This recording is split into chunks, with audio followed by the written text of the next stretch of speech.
Glória a Deus. Abra sua Bíblia, por favor, em Hebreus capítulo 11, versículo 7. Hebreus 11, 7.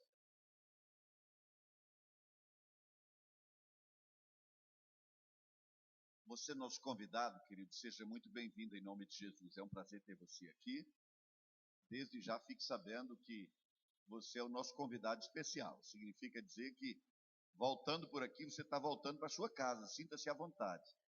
Se você mora nessas imediações e ainda não é membro de uma igreja, não conhece, não teve a experiência de ter Jesus como seu Salvador, siga o conselho do João. Se você é membro de uma igreja, já foi e está sem rumo, está sem norte, não está sabendo onde servir a Jesus, se for esta a vontade de Deus, damos as boas-vindas a você. Essa não é decisão minha e eventualmente nem sua. A palavra do Senhor diz assim: ao homem que teme ao Senhor, ele o instruirá no caminho que deve escolher. E depois diz Colossenses 3,15: seja a paz de Cristo o árbitro em vossos corações. Pergunte ao Senhor, se o Espírito Santo disser a você que a igreja é essa, você encontrou uma boa igreja. Pode ter certeza disso. Essa igreja é uma bênção. Para aquele que está como convidado hoje pela primeira vez, nós estamos numa série de pregações sobre a fé evangélica. Quando eu falo fé evangélica, não estou chamando atenção apenas para a fé como nós a conhecemos, mas para um conjunto de princípios, de valores, de convicções que nós recebemos como orientação e abraçamos como princípios absolutos, porque entendemos, oriundos, firmados, alicerçados na palavra de Deus, e nós chamamos isso de fé evangélica. Nós, eu, não, a palavra de Deus. A Bíblia fala da defesa da fé evangélica. E Judas fala da fé que uma vez por todas foi entregue aos santos. É sobre esta fé que de uma vez por todas foi entregue aos santos é que nós estamos falando já hoje, me parece que pelo terceiro ou quarto domingo. E vamos continuar falando sobre esta fé, chamando a atenção sobre aspectos desta fé que a palavra do Senhor diz que nós devemos defender, é a nossa apologia. Nós precisamos deixar claro em que nós cremos e por que nós cremos do que cremos. Essa é a nossa intenção, esse é o nosso pensamento. E hoje nós chegamos a esse versículo de número 7 de Hebreus 11, que fala sobre Noé e diz assim: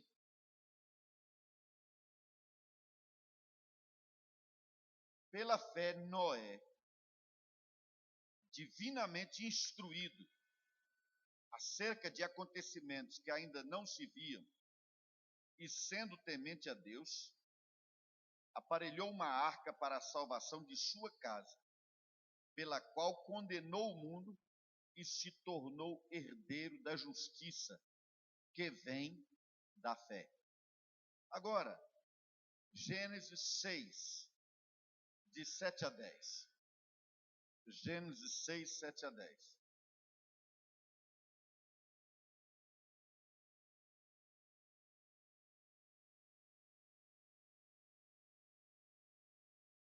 Disse o Senhor: farei desaparecer da face da terra o homem que criei, o homem e o animal, os répteis e as aves dos céus, porque me arrependo de os haver feito. Porém, Noé achou graça diante do Senhor. Eis a história de Noé. Noé era homem justo e íntegro entre os seus contemporâneos. Noé andava com Deus. Gerou 3 filhos, Sem, Cã e Jafé. Vamos orar. Meu amado Pai, meu Senhor, me sinto honrado, me sinto um privilegiado por ser parte da tua família, meu Senhor, da família da fé, e por ser parte deste segmento da família da fé que te adora aqui domingo após domingo neste lugar. Deus, o ministério 1 a 1 está entregue mais uma vez nas tuas mãos. ele existe para a honra e glória do nome do Senhor. E aquilo nele, Pai, que eventualmente não te glorifique, dá-nos discernimento para que possamos negar e abandonar para o louvor da tua glória. Meu amado Pai e Senhor, nós precisamos compreender com maior clareza nesses dias em que as ideias se confundem. Nós precisamos compreender com clareza, Pai, a fé evangélica. Ajuda-nos a entendê-la. Nós não queremos isto apenas para nos firmar diante das pessoas. Ao contrário, Pai, nós queremos isso para que não sejamos ludibriados pelo inimigo. Ao contrário, queremos permanecer inabaláveis na presença do Senhor, para honrar e glorificar o teu nome.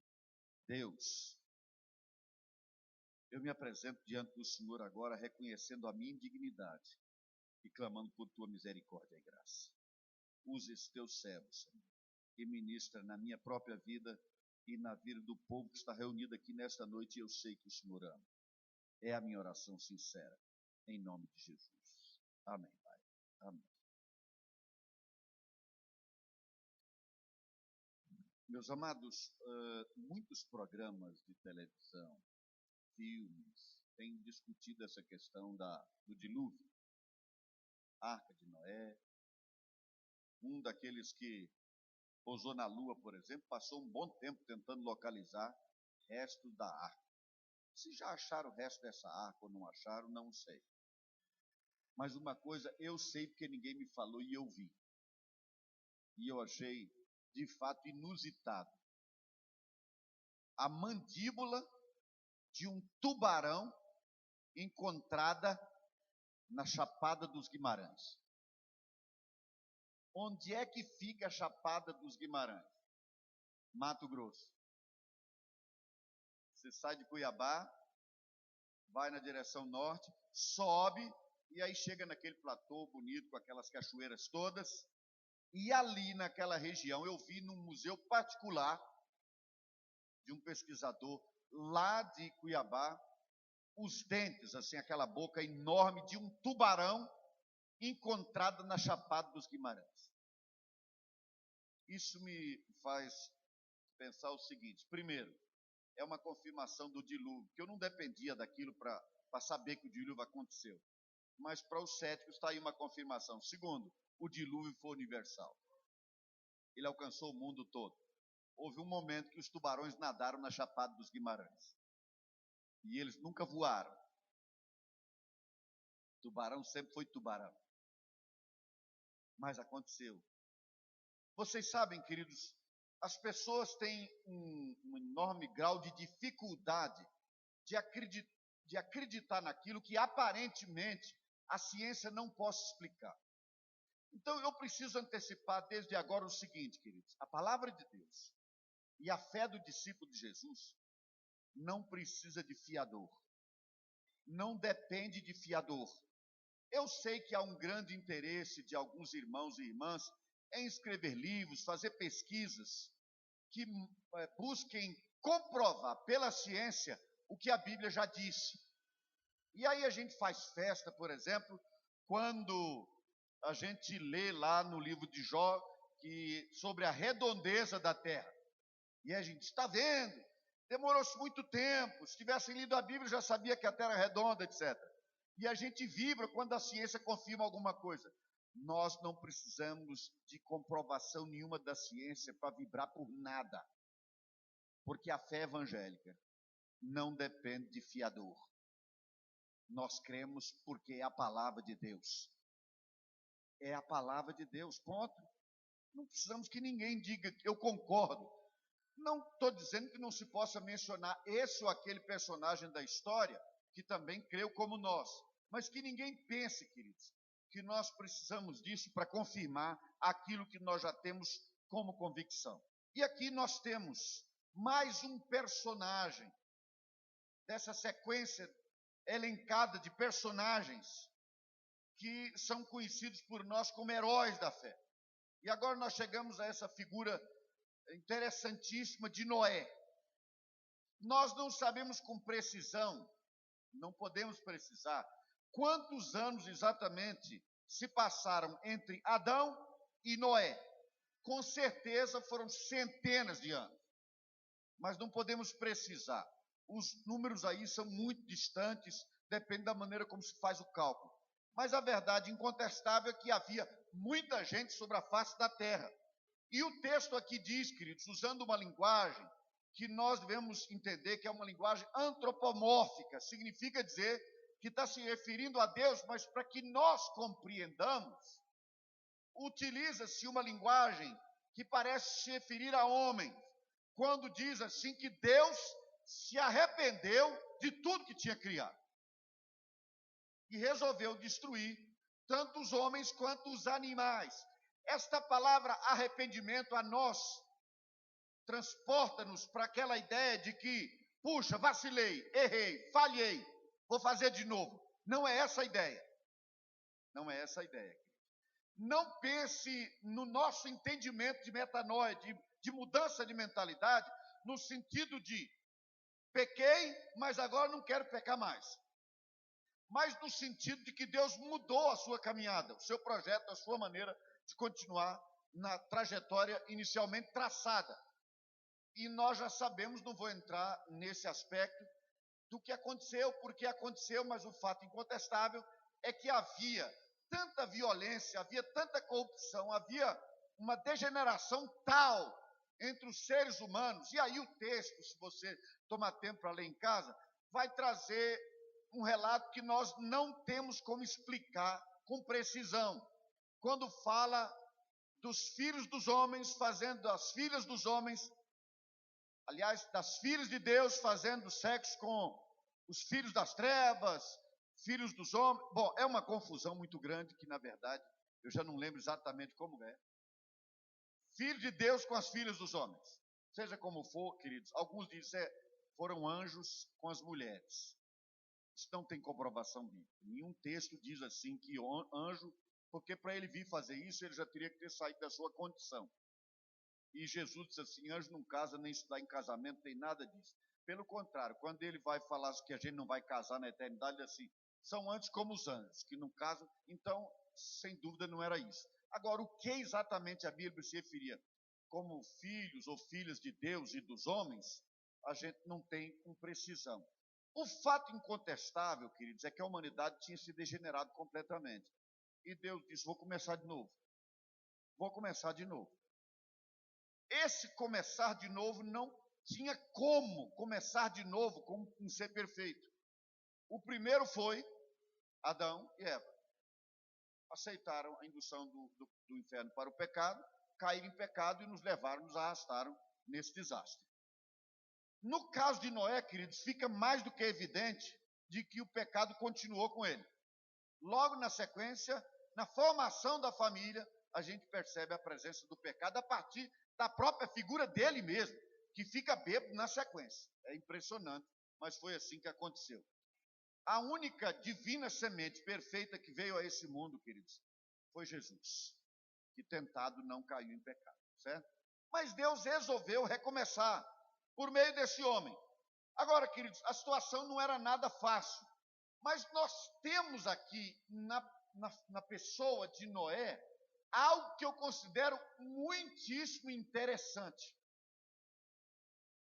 Não é incomum que as pessoas entendam o Novo Testamento como o testamento da graça e o Velho Testamento só como o testamento da lei. O Deus no Velho Testamento era severo, cobrava justiça. O Deus no Novo Testamento é ligeiramente avô, não é isso? Ele não cobra tanta justiça assim, ele deixa correr mais ou menos frouxo. Não é verdade isso, queridos. Deus nunca mudou, Deus é o mesmo e o será para sempre. Mas, queridos, o que mais me chama a atenção nesse começo, e eu quero partir daí, é esse texto de Gênesis 6, no versículo de número 8, que diz assim, Noé achou graça. Noé achou graça diante de Deus. Eu tenho insistido com a Ana que ela escreva um livro que ela ainda não decidiu fazer, e eu já disse, você escreva, senão eu vou acabar escrevendo. Eu já dei até o título do livro, que é O Velho Testamento tem Graça. em dois sentidos. Primeiro, porque é uma boa leitura. Segundo, porque no Velho Testamento é que nós começamos a conhecer a graça de Deus. E ela está aqui, queridos, e como isso é importante para nós. Irmãos, a fé evangélica é o canal da graça. Se você voltar ao texto de Hebreus, falando sobre Noé, nós temos a palavra fé 2 vezes nesse mesmo versículo. 2 vezes. E aqui nós temos esse homem e a história dele associada à graça de Deus. Em meio àquela situação terrível de pecado, um homem, não por ser puro, não por fazer tudo certo, mas um homem acha graça diante de Deus. Noé achou graça diante do Senhor, é o que diz o texto. Irmãos, o que nós aprendemos em Efésios, no capítulo 2, versículo 8, é que a fé é um dom de Deus. E que nós somos salvos pela graça, como? Mediante o quê? A fé. Esta palavra mediante aí significa pelo caminho, por meio de, através da fé. Deus escolheu que esta fosse a forma que o homem conheceria a sua misericórdia, a sua salvação, por meio da fé. É por meio da fé que a graça de Deus nos alcança e exerce os seus efeitos sobre a nossa vida, não sem a fé. Note então, queridos, que a fé é um presente de Deus, é dom de Deus para que ninguém se glorie, Efésios 2, 8 e 9. Mas, queridos, nós precisamos compreender que a graça de Deus não é algo automático que vai acontecer. A graça de Deus opera por meio da fé, através da fé. É como se ela tomasse a fé como um canal, como um caminho, como a água que você põe naquele ponto e vai até aquele por meio de uma mangueira, de um cano, de algo que a conduz. O que conduz a graça disponível de Deus para a sua vida, para a sua casa e para tudo que diz respeito a você, é a fé que Deus pôs no seu coração. Então, se você espera ser alcançado e receber todos os bônus da graça de Deus na sua vida, lembre-se de que isso chega a você por meio da fé. É por meio da fé que ela vem. A fé é o canal, é o meio pelo qual a graça de Deus se historifica na nossa vida, deixa de ser uma mera palavra e passa a ser um instrumento de bênção, um instrumento de transformação, de regeneração da nossa vida. Senão a graça é apenas uma palavra interessante, que passa a fazer parte da linguagem evangélica, mas sem um sentido prático. É apenas uma ideia. E a graça não é uma ideia, queridos. A graça é um instrumento de manifestação de Deus na nossa vida, no nosso cotidiano. Em meio àquela geração, naquela situação terrível, um homem achou graça diante de Deus, ou seja, foi alcançado pela graça de Deus. E como? Por causa da fé que estava no coração desse homem. Lembra disso, querido. Quando você tiver a impressão de que sua vida está ligeiramente parecida com a de todo mundo, e que você tiver uma expectativa de que a graça de Deus traga renovo na sua vida, lembre-se, a graça vem a você e transforma tudo por meio da fé, não sem a fé. A fé evangélica é o canal da graça. Um outro aspecto que me chama a atenção aqui, queridos, a fé evangélica, talvez seja esse o aspecto mais interessante desse texto. A fé evangélica prega a loucura, presta atenção, prega a loucura que salva e condena, porque trafega naturalmente pelo transcendente. Esse jogo de palavras aí não é para fazer de conta que eu sou culto, não. Vou repetir, porque é esse o raciocínio mesmo. Presta atenção. A fé evangélica prega a loucura que salva e condena, porque trafega com naturalidade pelo transcendente. Irmãos, voltem comigo os seus olhos novamente. O versículo 7 do capítulo 11 de Hebreus diz assim: pela fé Noé, divinamente instruído acerca de acontecimentos, o quê? Que ainda não se viam. Ele não foi instruído a respeito de ideias, ele foi instruído a respeito de acontecimentos. Ele tomou conhecimento de acontecimentos antes que acontecessem. Divinamente instruído em relação a esses acontecimentos, e por causa do seu temor a Deus, ele construiu, ele aparelhou, é a linguagem aqui, uma arca para a salvação da sua casa. Certo, queridos? Agora, vejam, queridos, que no capítulo 6 de Gênesis, versículo 22, nós lemos assim: assim fez Noé consoante a tudo que Deus lhe ordenara. 7:23, assim foram exterminados todos os seres que havia sobre a face da terra, o homem e o animal, os répteis e as aves do céu foram extintos da terra. Ficou somente Noé e os que com ele estavam na arca. Meus irmãos, os gregos diziam assim: isso que vocês pregam, esse evangelho, isso é loucura. Os judeus diziam assim: é um escândalo. E hoje, quando a gente diz assim, se prepare, porque Jesus pode voltar hoje à noite, as pessoas pensam que isso é um argumento para fortalecer a retórica, mas não é. Quando a gente diz assim, se prepare, porque está para acontecer a manifestação da presença de Jesus na sua segunda vinda, não é para colocar medo nas pessoas, mas é para dizer para elas: há um evangelho que diz que Jesus vai voltar. Se prepare. Irmãos, Noé acreditou no que Deus falou. Deus disse: Noé, depois de você ler lá o texto, não temos tempo para tudo isso. Lê esses capítulos aí próximo dos 6, na sequência. 7, 8, 9.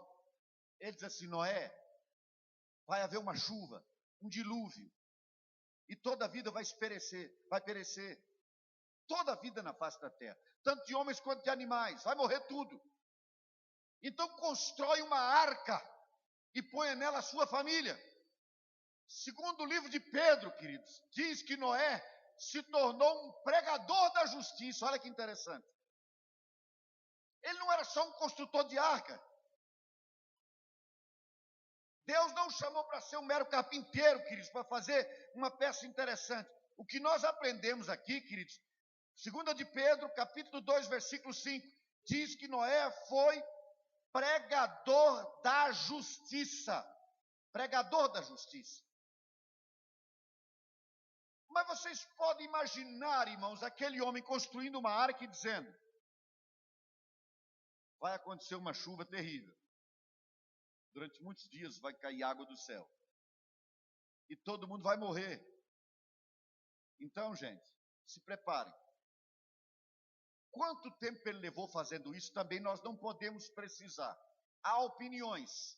Há até quem fale que ele tem levado mais de 100 anos construindo aquela arca. Não importa o tempo. O fato cristalino é que ele construiu.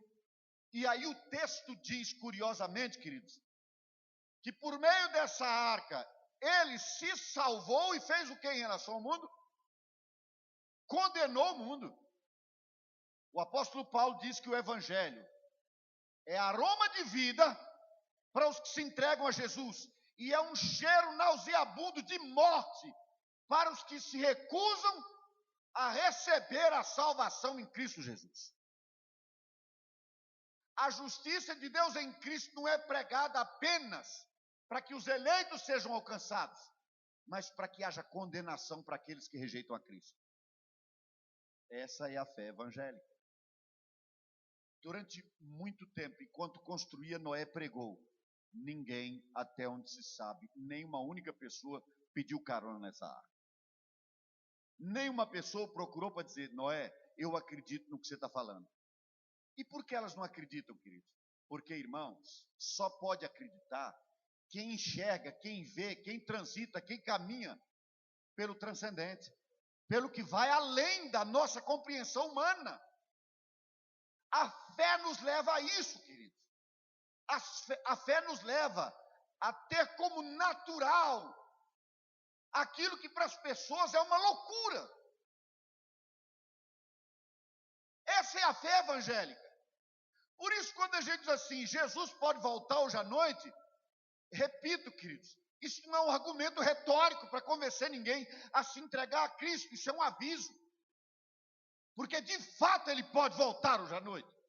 E haverá um dia em que ele vai voltar. E a palavra do Senhor diz que vai ser exatamente assim. Como naqueles dias de Noé, né? Em que as pessoas casavam, davam-se casamento, tocavam a sua vida, enquanto o maluco construía uma arca. Ele entrou na arca, se salvou com a sua família, e por meio da arca condenou o resto do mundo. Porque Deus só mandou a chuva quando ele terminou a arca. Sabe o que significa isso, querido? Deus já tinha tomado uma decisão, vou destruir. Mas Deus esperou até que o servo dele tivesse com tudo acertado e dentro da arca. Dentro da arca. Irmãos, a fé evangélica prega aquilo que os homens consideram uma loucura, a justiça de Deus, a vinda de Jesus, a sua segunda vinda, tanto para a salvação quanto para a condenação. Para a salvação dos que recebem o evangelho é fragrância de vida. Para aqueles que recusam, repriso, é um cheiro de morte. É um odor horrível de morte. Agora, querido, eu acredito que algumas pessoas, quando fazem tentativa de pedir ajuda à ciência para confirmar o que a palavra de Deus diz, é para parecer menos louco, para parecer menos estranho, eventualmente para parecer menos ridículo. Queridos, o evangelho é o que é. Se você não consegue enxergar o evangelho como ele é, sem se sentir estranho nem ridículo, talvez seja a hora e a necessidade de rever a sua fé, de repensar suas convicções, os alicerces das suas convicções, porque talvez você não esteja conseguindo enxergar com o coração aquilo que com os olhos do corpo os homens nunca verão. Nós precisamos tomar esse transcendente, queridos, esses aspectos que vão além do lógico, como natural para nós, sem ter que pedir a bênção do mundo, sem ter que apresentar explicação lógica para o mundo. É questão de fé. A fé evangélica prega a loucura que salva e condena, porque trafega naturalmente pelo transcendente. Mais ainda, queridos, a fé evangélica distingue o servo de Deus entre os seus contemporâneos. Eu disse distingue o servo de Deus, eu não disse segrega o servo de Deus. Deus não preparou Noé e disse assim, Noé, eu vou te levar para uma ilha onde não haja ninguém. Lá você vai construir o seu barco, quando eu mandar a chuva você está salvo. Não, senhor. Ele continuou convivendo entre as pessoas. Mas o que distinguia aquele homem dos outros não era só a obediência dele por fé, quando Deus deu a ele aquela ordem, que aparentemente era absurda. A distinção dele estava na pessoa dele, no caráter dele, em que ele era. O que a Bíblia diz sobre esse homem, queridos? Achou graça diante do Senhor. Eis a história de Noé. Resumida assim, era um homem justo, íntegro entre os seus contemporâneos. Noé andava com Deus. Ou seja, ele tinha uma vida reta, meus irmãos, diante de Deus e diante dos homens. E era assim que ele convenceu a Deus da sua fé. Porque se você voltar ao texto de Hebreus capítulo 11, você vai ver que no final diz assim que ele recebeu a justiça por causa da fé. E como é que ele mostrou essa fé? Queridos, nós temos a visão equivocada de que a gente mostra a fé participando de atos religiosos, atos litúrgicos. Eu vou à igreja, eu canto, eu oro, eu leio a Bíblia, então estou mostrando a minha fé. Eventualmente isso pode ser uma forma também de mostrar, Mas, queridos, aqui na Bíblia o que a gente vê, que o que distingue esse homem é o seu caráter. O fato de andar na presença de Deus fez dele um homem diferente. Mas um homem diferente que mostrou a retidão recebida pela presença de Deus na presença dos homens ímpios. Sabe o que significa isso? A sua fé mostra-se pelo fato de que você não é igual. Você, querido, tem o privilégio e a honra de não ser igual. É assim que nós mostramos a fé evangélica. Vou reprisar, queridos, não é uma segregação social, não é pegar todos os discípulos de Jesus, colocar tudo numa ilha. Não, o sal não pode ficar no saleiro, o sal tem que ser colocado onde a carne possa estar entrando em estado de putrefação. É assim que é. É lá no mundo que nós devemos estar. Mas nós estamos e estaremos no mundo para mostrar por meio da nossa fé que o nosso caráter é diferente. Por que ele é diferente? Porque nós andamos com Deus. Porque nós temos fé em Deus. Essa fé nos muda. Sabe o que significa isso, querido? Isso significa que nós temos uma fé consequente. Nós temos uma fé que não é apenas uma forma diferente de pensar, mas é uma forma diferenciada, queridos, de ser, não apenas de pensar. É uma forma diferenciada de ser. Essa é a fé evangélica, queridos. Agora, isso provoca reação. Provoca reação. Por quê? Porque você não é igual. É o que nós falamos aqui hoje de manhã sobre a questão da homossexualidade. Nós dissemos aqui hoje de manhã o seguinte, queridos. Eu não vou apoiar uma minoria só porque é minoria. Porque um discípulo de Jesus tem compromisso, não é nem com maioria nem com minoria. O compromisso dele é com o certo, com o justo, com o correto. Se a minoria concorda, beleza. Se a maioria concorda, tudo bem. Mas para nós o que interessa é o que é certo. Independentemente de quem apoia ou deixa de apoiar. Quem concorda ou deixa de concordar. Mas entendamos, queridos, que a fé que nós temos em Deus precisa ser essa fé consequente. Essa fé que determina quem nós somos no mundo em que nós estamos inseridos. Há muita coisa para ser corrigida na igreja de Jesus em todos os tempos. Mas, meus irmãos, sinceramente, se eu hoje não fosse um discípulo de Jesus e eu tivesse que ter como referência apenas aquilo que a gente vê, grosso modo, entre os evangélicos, eu nunca seria um evangélico. Se eu fosse lá caminhar com a igreja, eu veria que lá dentro tem quem realmente caminha pela fé evangélica como a palavra de Deus ensina. Mas, irmãos, tem evangélicos fazendo loucuras, sem distinção nenhuma do mundo, a tal ponto de que hoje nós estamos numa situação assim. Aqui, se alguém é desse segmento, por favor, não sinta ofendido, é apenas um exemplo. A gente fica assim, o Papa disse isso, que legal, esse Papa é legal. Essa semana eu disse, sabe por que ele é legal? Porque na arca dele cabe todo mundo. É a impressão que ele está dando. Na arca dele cabe todo mundo. Na arca de Deus só coube Noé e a família. Porque não é para todo mundo. É para aqueles que foram distinguidos pela graça por meio da fé. Entendem isso, queridos? É para esses. Não é para todo mundo. Mas aí aquele que diz, não, você não pode fazer isso, você não pode limitar. Todo mundo é bem-vindo, seja você quem for. Por exemplo, aquela ideia, o ateu não precisa crer.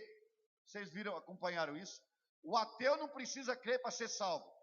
Para quem vai ser salvo por meio de Maria, não precisa mesmo. Mas para quem vai ser salvo por meio de Jesus, precisa sim. Porque a palavra do Senhor diz assim, quem crê em Jesus e for batizado, será salvo. Palavra de Paulo ao carcereiro. Como é que eu posso fazer? O que é que eu faço agora para ser salvo? Crê no Senhor Jesus e será salvo tu e tua casa. Não é vá para o ministério 1 a 1 e será salvo, não. Não é segue uma igreja evangélica e será salvo. Não é vai para o catolicismo e seja salvo.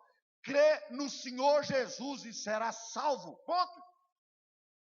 Irmãos, eu vou dizer isso aqui pela 1000ª vez. Nós, discípulos de Jesus, não temos o compromisso de ser legais. Noé não achou graça diante de Deus porque ele foi legal. Ele achou graça diante de Deus porque ele foi reto, foi justo. Viveu a justiça e pregou a justiça. É isso que nós fazemos, irmãos.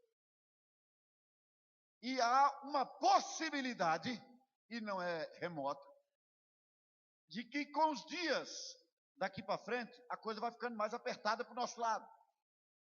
Porque cada dia nós seremos menos legais. Vou dar um exemplo.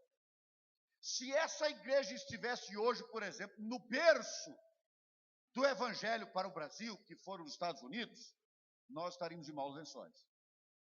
Porque hoje está se tornando absolutamente comum, para tomar o assunto de hoje de manhã, absolutamente comum nos Estados Unidos, como eu já disse, 2 mulheres chegarem na igreja, uma é a pastora. Ela dá um beijo que não sei se ela chama de esposa ou marido, senta e ela vai para o púlpito. Também comum, chegam 2 barbados, dão um beijo como esposa e esposa, um vai para o púlpito e o outro fica sentado lá. Pastores homossexuais, pastoras lésbicas.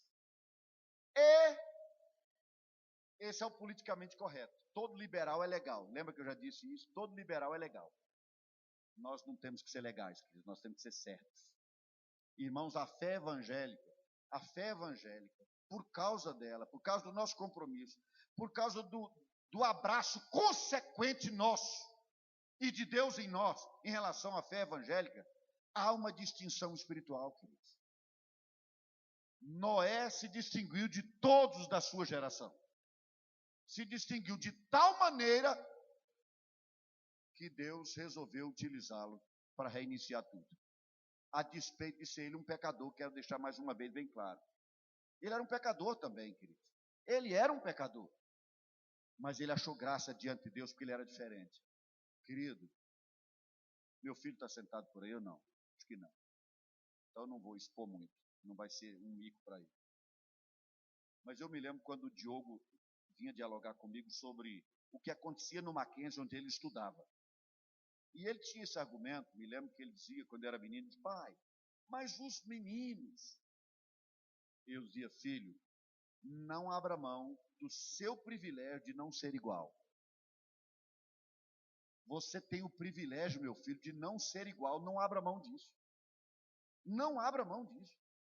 É uma bênção, é um prêmio, é um presente de Deus, você poder ser diferente. E, irmãos, agora vamos continuar aqui. Naquele tempo só tinha uma arca pequena que só cabia, eventualmente, os animais daquela família.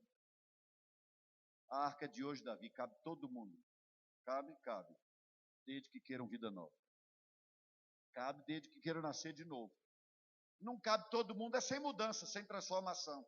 Mas do contrário, cabe. Se houver mudança, se houver novo nascimento, cabe. Agora, irmãos, caminha comigo aqui, vejam só. A vida para Noé não foi fácil. Não foi nada fácil. Porque exercer esta fé consequente não é fácil. Esse é o problema. Esse é o dilema. E agora presta atenção. Nós estamos numa hora ótima no Brasil para mostrar a nossa fé. A crise.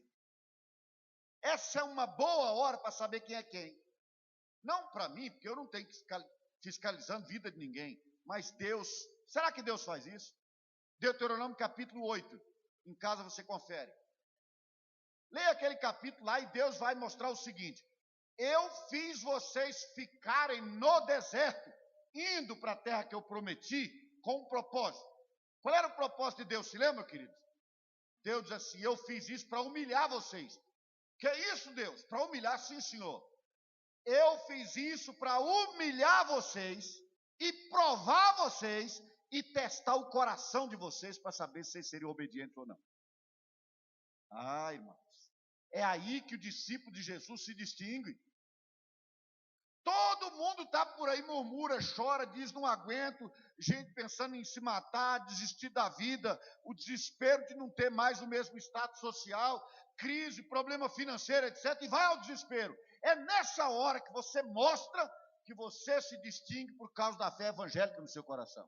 Ou não mostra. ou não mostra. Mas Deus permite situações como essa para nos humilhar.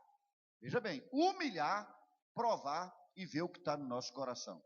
Se nós seremos fiéis nessa hora ou não seremos fiéis. Porque, queridos, vejam, repito a vocês, Deus fez aquilo com eles no deserto. Aí, depois de um tempo de dificuldade, finalmente eles acharam uma mina de diamante, todo mundo ficou rico. Tem isso na Bíblia? Não, querido. Eles estavam no deserto e depois entraram numa terra. Como era a terra que Israel entrou depois de passar aqueles anos todos no deserto? Uma terra de altos e baixos. Uma terra de altos e baixos. Deus disse assim: lá vai produzir quando eu fizer produzir. Você conhece Israel, vai confirmar comigo, querido. Se eu tivesse que comprar uma fazenda, tivesse um canto para escolher no mundo, esteja certo, não seria Israel. É uma terra desértica, com uma sequidão de estio. Eu não pensaria jamais em ter uma fazenda ali. Eu iria para o interior aí de Goiás, da minha querida Minas Gerais. Israel de jeito nenhum. Porque quando você olha para aquilo ali, por exemplo, eu vou escolher uma terra para morar. Eu não escolheria a terra para onde Deus levou Israel. Eu escolheria a terra de onde Deus tirou Israel. De onde é que saiu Israel, queridos? Da terra de onde? Como era o nome lá? Terra de Gósen. O que era a terra de Gósen, queridos?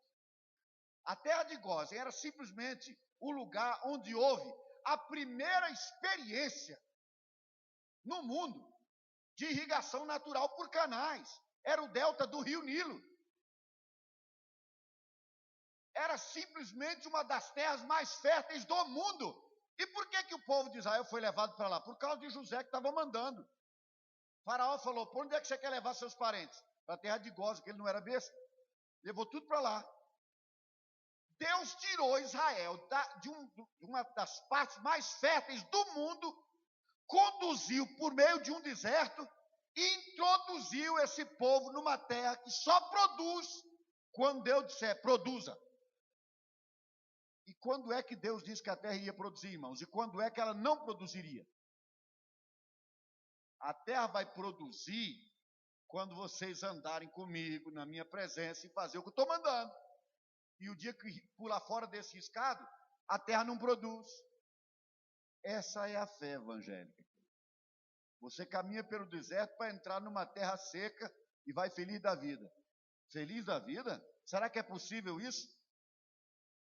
Vou resumir essa ideia dizendo o seguinte, queridos, quando Deus falou para Moisés dizer a Faraó que era para o povo ir para o deserto, Deus falou assim: fala para Faraó deixar o meu povo ir para o deserto, lamentar e chorar na minha presença. Foi isso que Deus disse?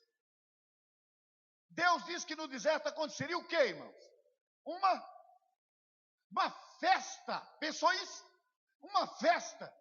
É como se Deus dissesse assim: eu vou fazer uma festa para os meus filhos no meio da crise para mostrar que são os meus filhos. É isso.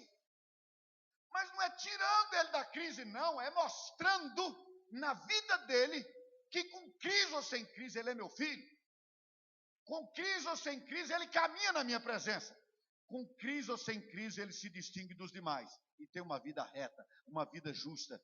Está sob a minha graça. Porque a fé foi posta no coração dele. Você está entendendo isso, querido?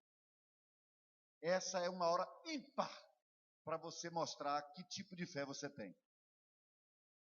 Se você se distingue ou se você é igual todo mundo. Vai choramingar, está feio, não aguento mais, que coisa terrível. Ou você vai fazer festa nesse deserto todo que nós estamos. Finalizo. A fé evangélica, finalmente, queridos, é a garantia, é uma espécie de selo da aliança que garante a continuação da vida aqui na terra. A fé é um selo que garante a continuação da vida aqui. Depois, aliás, agora mesmo, abre em Gênesis 9. Eu não vou tomar muito tempo mais, mas me permitam. Gênesis 9, 14 e 15. Já tinha acontecido o dilúvio, aquela história toda. Noé já tinha visto como um homem que mostrava justiça e integridade entre seus pares, tinha um relacionamento consequente com o seu Deus, e agora, tudo terminado, irmãos, Deus diz isso aqui, olha. Sucederá que, quando eu trouxer nuvens sobre a terra, e nelas aparecer o arco, então me lembrarei da minha aliança firmada entre mim e vós, e todos os seres viventes de toda a carne, e as águas não mais se tornarão em dilúvio para destruir toda a carne. Está se falando do que aqui, queridos? Do arco-íris. O arco-íris não é símbolo, foi tomado aí, lamentavelmente, pelo homossexualismo, pelo movimento de defesa da homossexualidade, como símbolo deles o arco-íris, por causa da beleza daquelas cores. É uma pena que tenham feito isso, mas eu não me intimido de usar o arco-íris, de admirá-lo, porque eles pegaram dessa forma. Porque o arco-íris, cada vez que ele aparece lá no céu, você sabe o seguinte: o mundo não vai acabar em água. O mundo não vai acabar em água, porque Deus fez uma promessa, fez uma aliança com o servo dele. Esse é o sinal. E agora eu vou dizer uma coisa, querido. Retira o povo de Deus desse mundo, todos que têm fé em Jesus e andam na presença do Pai. Tira todo mundo e vê o inferno que vira isso aqui. Presta atenção. Você está numa determinada repartição pública, numa empresa. Talvez você não saiba o que o seu chefe, o dono da empresa também, talvez não saiba. Que a sua presença lá, e por causa da sua presença lá, a bênção de Deus é levada para aquele lugar.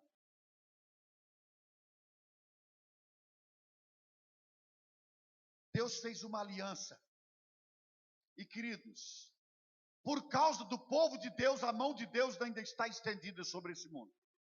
Para abençoar. Por causa do povo de Deus.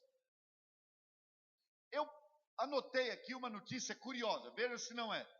Eu escrevi aqui, eu li isso, já não lembro mais em que jornal eu li isso, mas dizia assim, olha, em fevereiro de 2008, 14 pessoas morreram depois que o barco Almirante Monteiro, que vinha de Alenquer, no Pará, em direção a Manaus, colidiu com uma balsa que vinha em sentido contrário no Rio Amazonas. Então, um barco, uma balsa, sentido contrário. Pensando que o barco iria afundar, em razão da colisão, pensando que o barco iria afundar, todas as pessoas, 112 ao todo, incluindo crianças, se lançaram ao rio na tentativa de nadar cerca de 90 metros e alcançar a margem do rio. Nessa tentativa é que 14 pessoas morreram. O curioso é que o barco bateu num banco de areia depois da colisão e não afundou. Se tivessem ficado no barco, teriam se salvado. Não é curioso isso, querido? Um barco com 112 pessoas colide com uma embarcação no Rio Amazonas. Por causa da colisão, pensaram, vai afundar.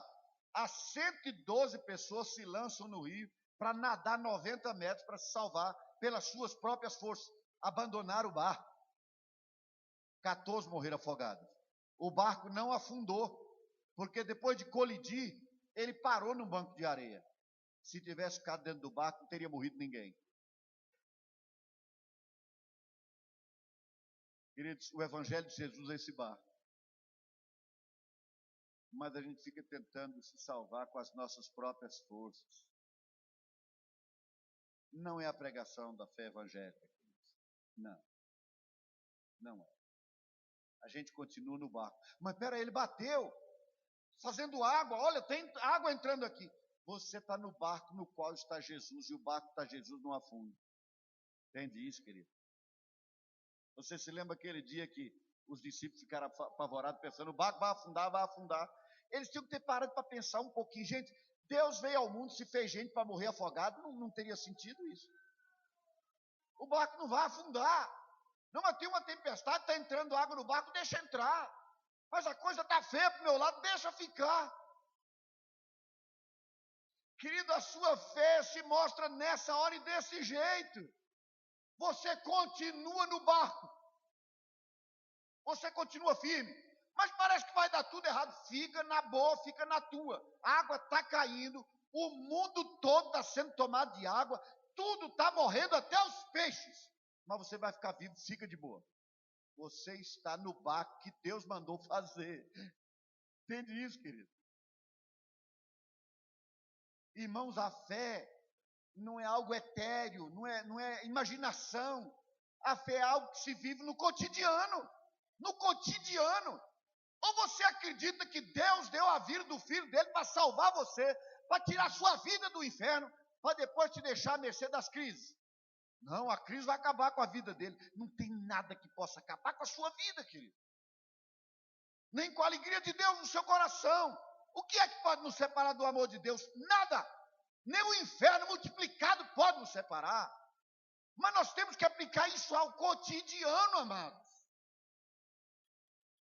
Moisés creu, ele se tornou um paladino, um pregador da justiça por isso.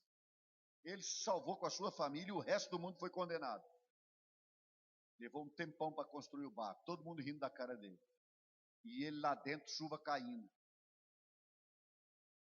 Deus tinha um plano e o plano se cumpriu. Você é parte desse plano. Essa é a fé. Viva essa fé. Aplique isso no seu cotidiano. Viva isso no seu cotidiano. Entenda e aplique isso na sua vida. Não deixe o inferno te convencer do contrário. Não deixe. Ah, mas o meu problema é sério. Você acha que o seu problema é mais sério do que o de Noé? Pensa nisso. O resto do mundo vai morrer afogado, só eu vou ficar vivo. Pensa numa situação dessa. Pode chover à vontade, querido. Deixa cair água. Deixa cair água, querida. Não tem problema. O barco em que Jesus está, querido, não afunda. Amém? Você crê nisso? Não afunda. Não sai dele, não. Não sai dele, não, porque fora dele você pode morrer. Mas nele você tem certeza, tem convicção inarredável de que ele vai singrar os mares até um porto seguro. Essa é a fé. A fé que de uma vez por todas foi entregue aos santos. Essa é a fé evangélica que nós devemos defender. Amém, queridos? Deus nos ajude e conceda a sua graça. Deus seja louvado.